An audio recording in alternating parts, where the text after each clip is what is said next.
في نهائي الشامبيونز كاب. بايرن يلعب من اجل اللقب الخامس، لكن شريطة المرور بالمرحلة ستيب بار ستيب.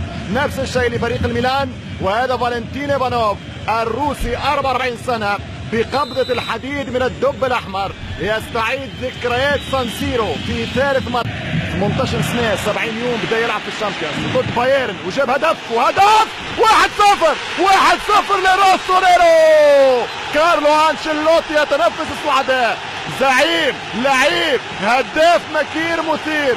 بيبو إنزاغي سوبر يقول اليوم الميلان للدرجة الأعلى. يلا يا عميد، فالاكي يوزع كرة خطيرة ترجع من يابستام وتسديدة من باستيان وديدا يوقف.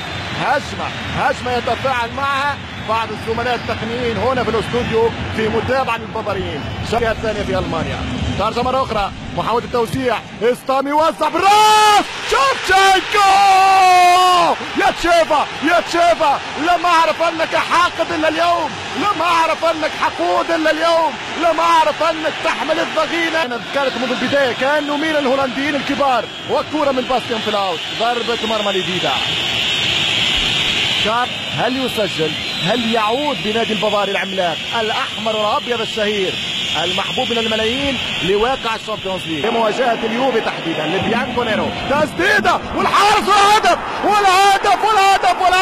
والهدف لفريق البايرن. قلت لك لم تنتهي بعد، وهذه المتعة لا نريدها أن تنتهي لا الآن ولا بعد. 2-1، ديدا يصد ويعجز عن الرد، وبايرن الضربة هو ينطلق، كرة خطيرة جدا بالراس، فرصة لبايرن. المباراة ما زالت صعبة، إذا اللحظات تتوالى الحرجة وواقع الضغط اللي فرضوا عليه المنافس، بينما كرة ممتازة جدا ممكن يخلص، وفرصة والثالث إنزاغي يعرفوا ينوموا المباراة، يعرفوا يقتلوا المباراة.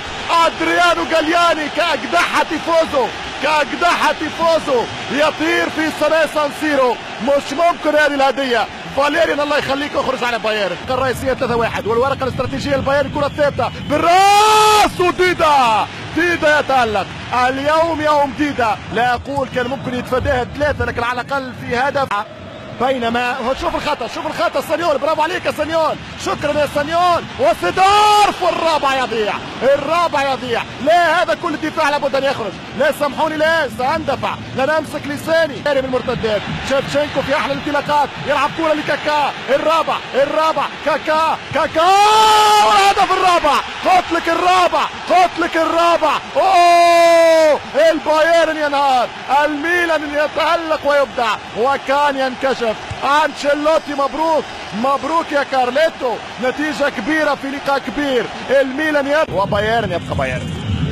على فكرة هو فرصة والهدف الثاني. الحارس ديدا، المباراة اتلعبت بين الحراس في رأيي.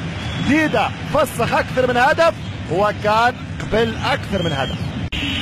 دعنا من التواريخ والأرقام، خاصة الموجعة 7 و9، وفرصة مرة أخرى للمنشن، كورة للبايرن من روبرتو.